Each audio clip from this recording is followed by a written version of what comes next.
अभी तक भगवान ने सत्वगुण, रजोगुण और तमोगुण, इन 3 प्रवृत्ति वाले जो जीव हैं उनकी क्या स्थिति होगी ये सब बताया है ना।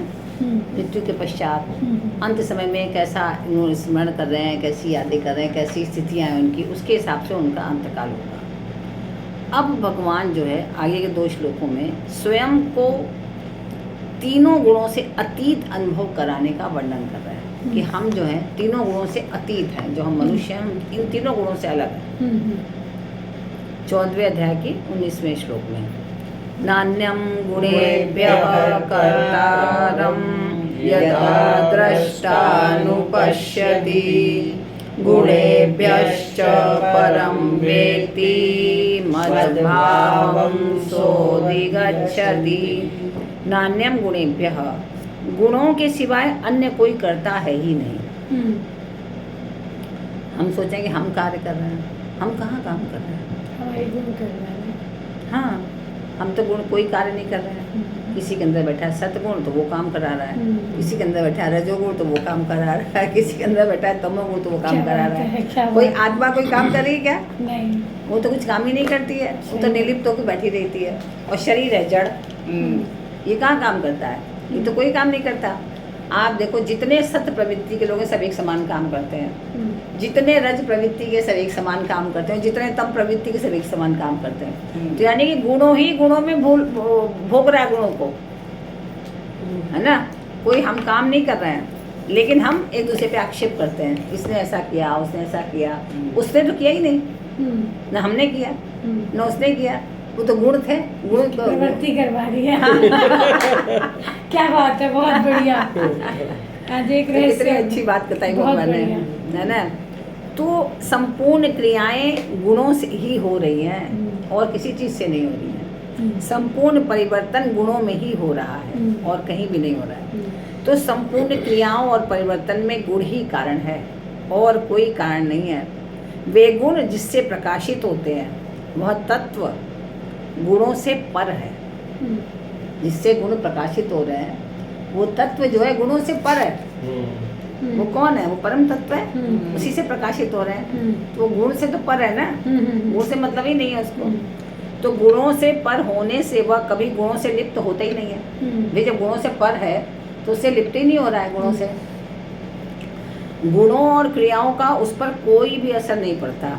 ऐसे उस तत्व को जो विचार कुशल साधक जान लेता है, ये समझ ले, तो विवेक के द्वारा अपने आप को गुणों से पर असंबद्ध निर्लिप्त अनुभव कर लेता है कि मैं तो हूँ ही नहीं, ये तो सतगुण है, इसमें प्रकट हो गया। ये रजगुण, अब तो रजगुण प्रकट हो गया मेरे में। इस समय सोने जा रहे हैं, अब तब गुण प्रकट हो गया। तो मैं तो कुछ हुई नहीं, तो ये तो अपने आप ही गुण आ रहा है, गुण जा रहा है आवश्यकता के अनुसार।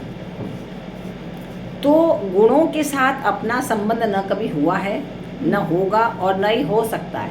हमारा कोई संबंध है नहीं गुणों से, कारण कि गुण जो है परिवर्तनशील है और स्वयं में कभी परिवर्तन होता ही नहीं है। गुण कभी किसी का एक जैसा रहता है? नहीं, कभी नहीं रहता। आप देखो परिवर्तित ही होता रहेगा, हर समय बदलता रहेगा। तो वह जो भूल से गुणों के साथ अपना संबंध मानता था, वह मान्यता मिट जाती है। हमें लगता है ना कि मैं ही हूँ, मैं ही ऐसी हूँ या मैं ही ऐसा हूँ, तो ये हमने मान लिया है। तो मेरे साथ उसका जो स्वतः सिद्ध संबंध है वह जो का त्यों रह जाता है, कोई भी ऐसा नहीं है। तो गुणेभ्यश्च परम वेत्ति, इसका तात्पर्य है जिससे गुण प्रकाशित होता है उस प्रकाशक में अपनी स्थिति का अनुभव करना। हमें अपनी स्थिति का कहाँ अनुभव करना? उस प्रकाशक में, उस गुण में नहीं। वो गुण हमारी परिस्थिति नहीं है, वो गुण हम नहीं है। गुण तो आया और चला गया प्रारब्धानुसार। प्रारब्ध जो हमारे संचित कर्म है उसके कारण हमारे अंदर या तो सत प्रवृत्ति है, सतगुण है, या रजगुण है, या तमगुण है। क्यों है? क्योंकि पूर्व जन्म के अर्जित ये संचित जो कर्म है उसके कारण है। तो जो अभी हमने वो संचित किया था इसके कारण हमारे अंदर सत प्रवृत्ति आ गई। अब अगर हम संचित इस जन्म में रजगुण कर लें तो रज प्रवृत्ति आ जाएगी। तो यानी कि एक प्रवृत्ति तो नहीं रह गई ना, वो परिवर्तित होती जा रही है। वो लेकिन जो हम हैं, जो हमारी आत्मा है, वो परिवर्तनशील नहीं है, वो अपरिवर्तनशील है, इसलिए दोनों में भेद है, दोनों एक जैसा नहीं है। तो उस प्रकाशक में जब हम अपनी स्थिति का अनुभव कर लेते हैं तब गुणों से अपने को अलग समझने लगते हैं। मद भावम सोधिगच्छति, वह मेरे भाव को अर्थात ब्रह्म को प्राप्त हो जाता है। भगवान श्री कृष्ण कह रहे हैं कि अगर वो समझ जाए कि वो गुण नहीं हूँ मैं, अगर ये बात समझ जाए तो वो ब्रह्म को प्राप्त हो जाता है। इसी बात को भगवान कहते हैं मम साधर्म्यमागतः, कि मेरे समान ही वो हो जाता है। तो ये बात